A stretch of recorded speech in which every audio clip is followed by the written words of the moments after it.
올해는 특히 상속법과 관련해 오래도록 기억에 남을 만한 사건들이 많았죠. 얼마 전 유류분에 대한 헌법재판소의 결정에 이어 지난 8월 8일에는 상속권 상실 제도를 도입하는 민법 개정안이 국회를 통과했습니다.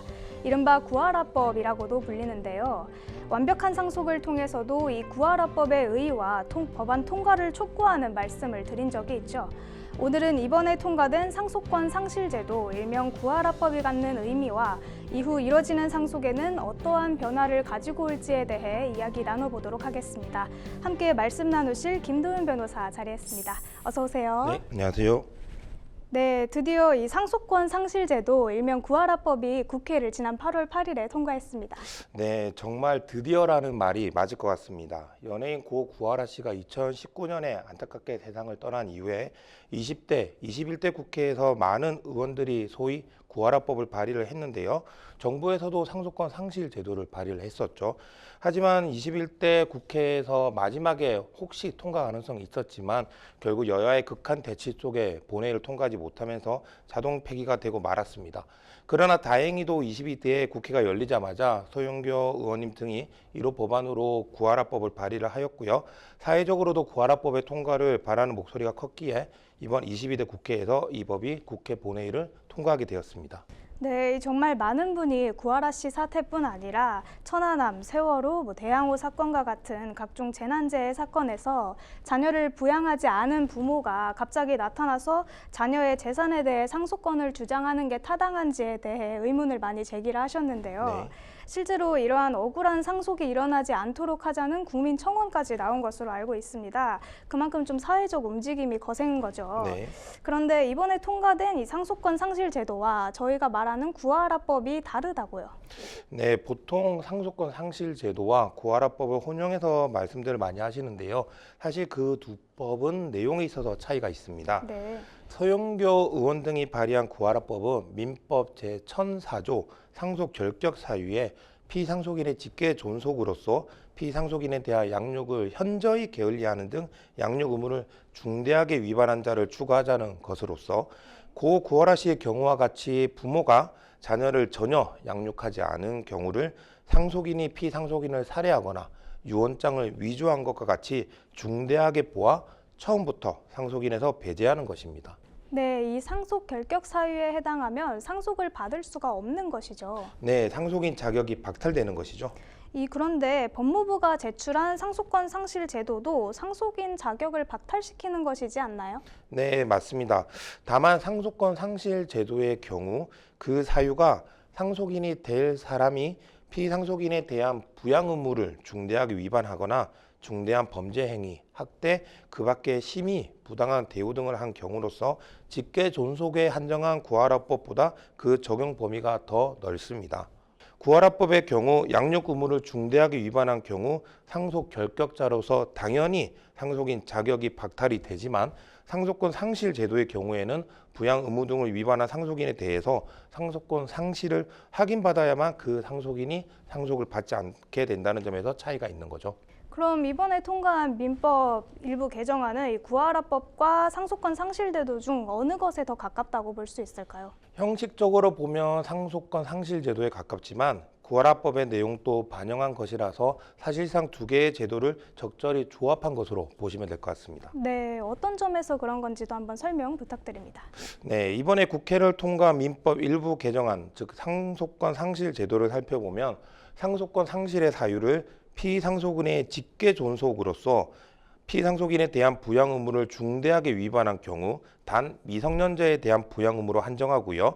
피상속인 또는 그 배우자나 피상속인의 직계 비속의 중대한 범죄 행위, 그 밖에 심히 부당한 대우를 한 경우를 그 상실 사유로 정하고 있습니다. 이 상속권 상실의 대상이 직계 존속에 한정이 되고 특히 피상속인의 부양 의무를 중대하게 위반한 경우도 미성년자에 한정했는데 이 부분은 확실히 구하라법의 영향을 받은 것으로 보이는데요.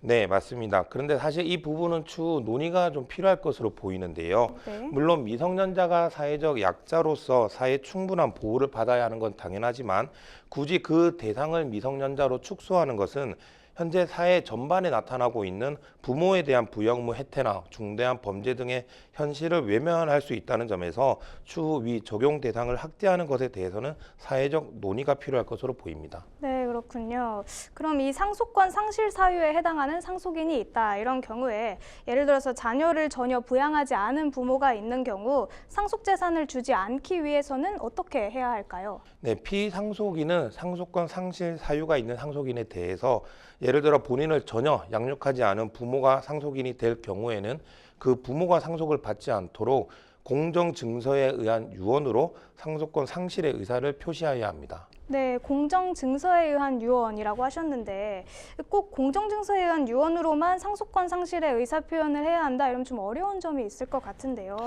네, 맞습니다. 유언은 자필증서, 녹음, 공정증서, 비밀증서, 구수증서의 5가지 방식이 있는데요.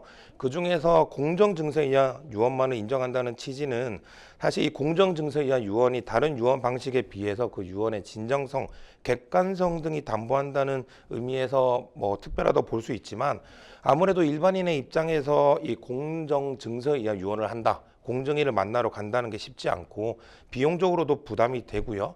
또 그 외에 자필 증서에 의한 유언도 법원의 검인 절차 등을 거치게 되기 때문에 사실상 그 객관성을 담보할 수 있다는 점에서 굳이 공정 증서에 의한 유언으로 한정할 필요가 있는지 의문입니다. 특히 요즘은 이 유언 외에도 유언 대용 신탁 등으로 상속 설계를 많이 한다는 점에서 그 의사표시의 방식을 공정증서에 한정하지 않고 객관적으로 피상속인의 이 진정한 의사를 확인할 수 있는 방식이면 이를 넓게 허용해 주는 것이 상속권 상실 제도의 활성화를 위해서 필요하지 않나 생각이 듭니다. 네, 아무래도 이 사회적 합의가 필요한 법이기도 하고 여러 요소를 고려하다 보니 조금 아쉬운 점이 생길 수도 있는 것 같습니다. 법 시행 이후에는 이러한 점에 대해서도 추후 더 깊은 논의가 필요하지 않을까 생각이 드는데요. 그런데 만약 이 피상속인이 생전에 상속권 상실의 의사를 표하지 않았다. 그리고 미리 이런 것을 준비하지 못하고 갑자기 사망하게 되는 경우가 있을 수 있잖아요. 네. 그런 경우에는 어떻게 하나요? 네, 그렇게 갑자기 사망하게 되신 경우에는 이 개정민법 제1004조의 이 제3항에 따라서 이 유언이 없는 경우 공동상속인이 상속권 상실 사유가 있는 자가 상속인이 되었으면 안날로부터 6개월 이내에 가정법원에 상속권 상실을 청구할 수 있습니다. 네. 그리고 이러한 공동상속인조차 없는 경우에는 후순위 상속인이 이를 청구할 수 있고요. 네, 말씀하신 것처럼 이 개정민법 제1004조의 이 제5항에 따르면 가정법원은 상속권 상실을 청구하는 원인이 된 사유의 경위와 정도, 상속인과 피상속인의 관계, 상속재산의 규모와 형성 과정, 그 밖의 사정을 종합적으로 고려해서 이 상속권 상실 청구를 인용하거나 기각할 수 있다고 하는데요. 결국 법원의 판단을 받을 수밖에 없겠네요. 네, 맞습니다. 사실 이 부분 때문에 오히려 이 상속권 상실 제도가 상속에 관해서 법적 안정성을 해치고 또 상속 재산을 정리하는 데 시간이 오래 걸리는 것 아니냐는 비판이 있는데요. 네. 과연 어느 정도를 상속권 상실의 기준으로 할지, 예를 들어 부양 의무를 중대하게 위반했다는 것이 과연 한 번도 양육비를 전혀 지급하지 않은 것을 말하는 것인지 아니면 양육비를 일부만 지급한 것인지 한 번도 만나지 않은 걸 얘기하는 것인지 아니면 학대 등 범죄 행위까지 나아가야 인정되는 것인지에 대해서 아직 정해진 바가 없기 때문에 이 과연 상속권 상실 제도가 잘 정착될 수 있을지에 대한 의문도 있는 것이 사실입니다. 결국 이러한 부분들은 구체적 사례들에 대한 법원의 판단이 쌓이고 이를 통해서 상속권 상실에 대한 구체적인 기준이 마련되기 전까지는 과도기적인 혼란을 겪을 수밖에 없을 것 같습니다. 네, 그렇군요. 이렇게 법원에서 상속인에 대해서 상속권이 상실됐다 이렇게 결정을 하게 되면 그 사람은 상속을 받을 수 없게 되는 걸까요? 네, 상속권 상실의 선고가 확정이 되면 그 선고를 받은 사람은 상속이 개시된 때에 소급해서 상속권을 상실하게 되므로 처음부터 상속인이 아니게 됩니다. 다만 이와 관련해서도 상속권 상실 사유에 해당하는지 여부에 대하여 법적 다툼이 일어나면 1심, 2심, 대법원까지 가다 보면 그 기간이 길잖아요. 네. 그 기간 동안 상속 재산을 관리를 해야 되는데 이 상속 재산을 관리해 줄 상속 재산 관리인이 필요하다는 점에서 이해관계인 등은 상속 재산 관리인을 선임하거나 그 밖의 상속 재산의 보존 및 관리에 필요한 처분을 해줄 것을 법원에 청구할 수가 있습니다. 네, 그럼 이번에 통과된 상속권 상실 제도는 바로 적용이 되는 건가요? 네, 아무래도 이 국민적 염원이 담긴 법이다 보니 저희도 바로 시행이 됐으면 좋겠지만 아무래도 법이란 것이 제정되고 이 시행되기까지 어느 정도 절차가 필요하기 때문에요. 이 법 같은 경우에는 2026년 1월 1일부터 시행을 하게 됩니다. 네. 다만 이 부칙으로 2024년 4월 25일 이후에 상속이 개시되는 경우로서 상속권 상실 사유가 있는 경우에도 적용을 하게 되는데요. 이 2024년 4월 25일은 이 헌법재판소가 유류분에 관해서 위헌 및 헌법 불합치 결정을 내린 날로서 이 날을 기준으로 해서 이후에 상속권 상실 사유가 있는 경우라면 그 2026년 1월 1일 전이라 하더라도 이 상속이 개시되었다 하더라도 이 법이 적용되게 되는 것입니다. 네. 오늘은 상속권 상실제도 일명 구하라법에 대해서 알아봤습니다. 고 구하라 씨뿐 아니라 많은 분들이 부모로부터 아무런 양육이나 부양을 받지 않았음에도 단지 부모라는 이유만으로 상속이 이루어지는 억울한 경우를 당했습니다. 하지만 지금까지 우리 상속법이 아무런 제재를 가할 수 없었기 때문에 억울하지만 어쩔 수 없이 부양 의무를 이행하지 않은 부모의 손을 들어줄 수밖에 없었는데요.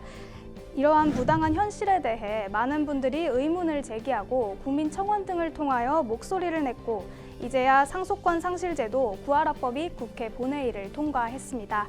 늦었지만 그나마 다행입니다. 부디 이번 민법 개정안을 통해 더 이상 부당한 그리고 억울한 상속이 일어나지 않기를 바랍니다. 오늘 좋은 말씀 감사합니다.